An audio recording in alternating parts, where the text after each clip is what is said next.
Subscribe करो हमारे YouTube channel को और बेल आइकन का बटन दबाओ ताकि आने वाली वीडियो का नोटिफिकेशन आपको मिलता रहे। दोस्तों, किसी ने बड़े गजब की बात कही है। सीख रहा हूं मैं भी इंसानों को पढ़ने का हुनर। सीख रहा हूं मैं भी इंसानों को पढ़ने का हुनर। सुना है चेहरे पे किताब से ज्यादा लिखा होता है। दोस्तों, मैं संजीव बंसल, एक विद्वान की कही बात आज फिर आपके साथ। एक समय की बात है, एक पवित्र आदमी था, बहुत पुण्यवान आदमी था। उसने अपनी जिंदगी में कोई बुरा काम, कोई गलत काम, कोई पाप नहीं किया। उसकी मृत्यु होती है। उसकी मौत के बाद वो व्यक्ति यमराज के पास पहुंचता है। यमराज उसका वही खाता, उसका हिसाब किताब देखते हैं। बहुत अच्छा हिसाब किताब था उसका। उसने बहुत पुण्य कार्य किए, जिस कारण यमराज जी उससे बहुत खुश थे। यमराज जी कहते हैं कि भाई, तूने अपने जीवन काल में अनेक कार्य किए, भगवान की बंदगी की, तूने कोई किसी का बुरा नहीं किया, तूने कोई पाप नहीं किया। इसलिए जो आपकी इच्छा है, आप जहां भी जाना चाहें वहां अपनी इच्छा अनुसार जा सकते हैं।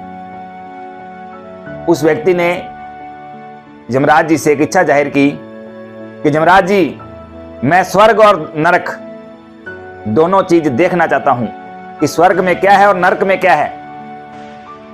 यमराज जी कहते हैं, आपकी जो इच्छा आप देख सकते हो। यमराज जी अपने कुछ सिपाहियों को साथ भेजते हैं। पहले वो व्यक्ति नरक वाला दरवाजा खोलता है। वहां क्या देखता है? लोग भूख से तड़फ रहे हैं, भूखे मरे जा रहे हैं, रो रहे हैं, बड़े दुखी हैं, कष्ट में हैं।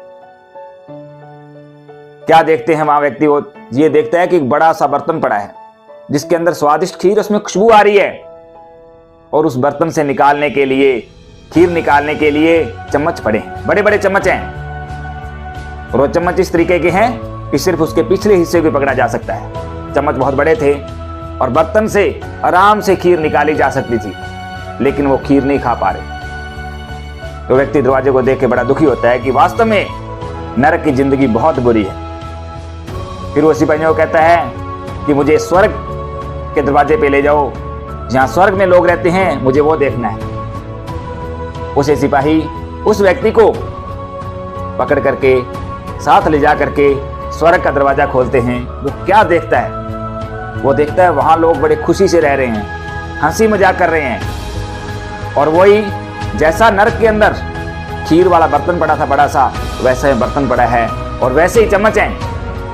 लेकिन उनको कोई भूख नहीं है, मस्ती से रह रहे हैं, सुखी रह रहे हैं, खुश हैं, आपस में मिल बैठ के बातें कर रहे हैं।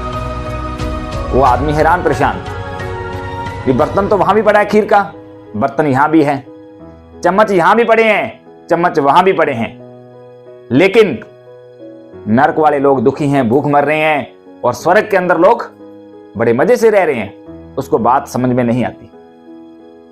तो यमराज जी के पास जाते हैं। वो यमराज जी से इस बात के बारे में पूछते हैं कि यमराज जी, मुझे ये बात समझ में नहीं आई कि ऐसा क्यों है।